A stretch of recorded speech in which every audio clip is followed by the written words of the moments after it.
হাই friends, কি খবৰ সকলোৰে ভালনে? মোৰ ইউটিউব চেনেল জয়মতী কন্যাৰ নতুন এটি ভিডিঅ'লৈ আপোনালোক সকলোকে স্বাগতম জনালোঁ। আজি কাতি বিহু আৰু মোৰ চেনেলটোৰ জৰিয়তে সমূহ অসমবাসীলৈ কাতি বিহুৰ বহুত শুভেচ্ছা যাচিলোঁ। আমি কাতি বিহু কেনেকৈ উদযাপন কৰিছোঁ আপোনালোকক দেখুৱাই যাম আৰু আপোনালোকেনো কেনেকৈ কৰিছে জনাব। তো ভিডিঅ'টো মোৰ লগত চাই থাকক।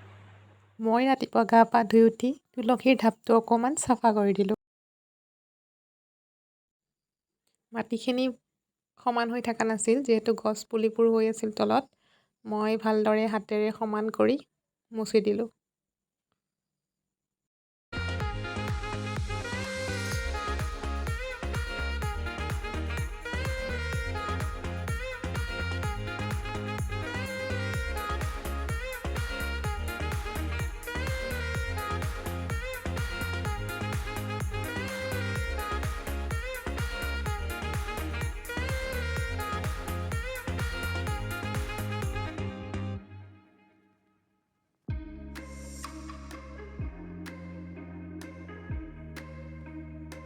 পানীখিনি ওপৰেদি ঢালি দিলোঁ, কাৰণ তলফালে দিব নোৱাৰি।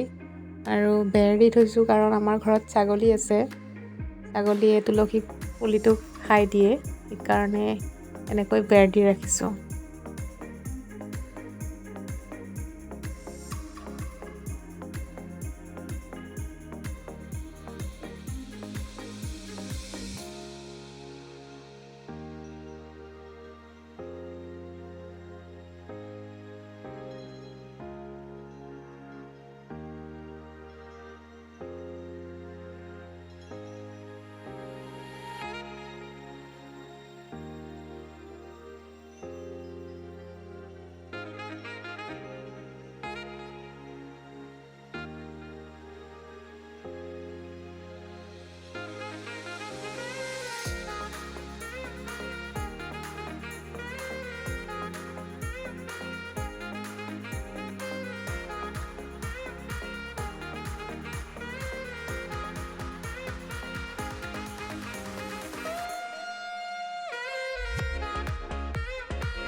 মোৰ মোচা প্ৰায় হৈ গ'ল ভিতৰৰ ফালে। এতিয়া ঢাপটোৰ চাৰিওফালে চাফা কৰি দিছোঁ অলপ। যিহেতু পকা, অকল পানী দিয়েই চাফা কৰি দিছোঁ। এয়া মুচি দিলোঁ, পূৰা কমপ্লিট। ভিডিঅ'টো চাই থাকক মোৰ লগত।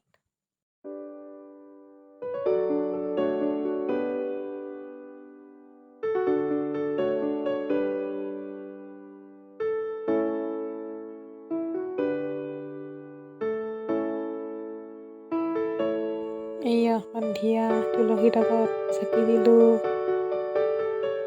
এইফালে আমাৰ নামঘৰ কাষতে, তুলসীৰ গছৰ লগতে নামঘৰ। চাওক নামঘৰৰ ভিতৰ দৃশ্য। ভাল লাগিলে জনাব।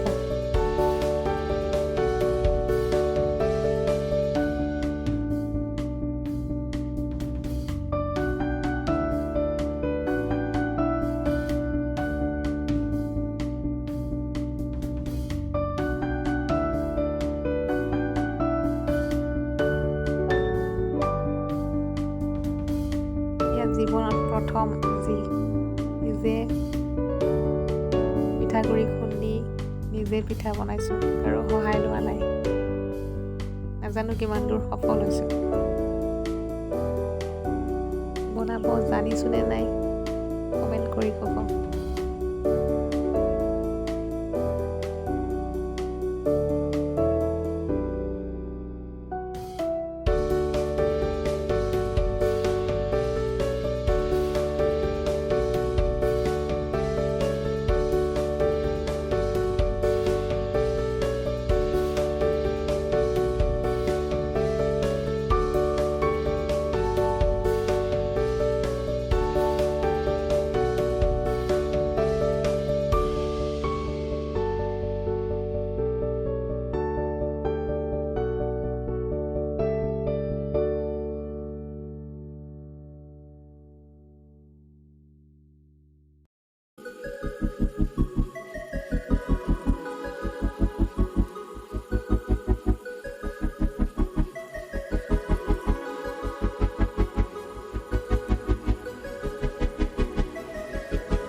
ইফালে চাহ বহাই দিলোঁ, মানে বিহু খাব আলহী আহিছিল। চাহ বনাই পিঠাৰ সৈতে চাহ দি দিলোঁ। চাই থাকক ভিডিঅ'টো। আৰু যদি ভিডিঅ'টো চাই ভাল লাগিছে, লাইক, কমেণ্ট, শ্বেয়াৰ আৰু ছাবস্ক্ৰাইব কৰি দিব।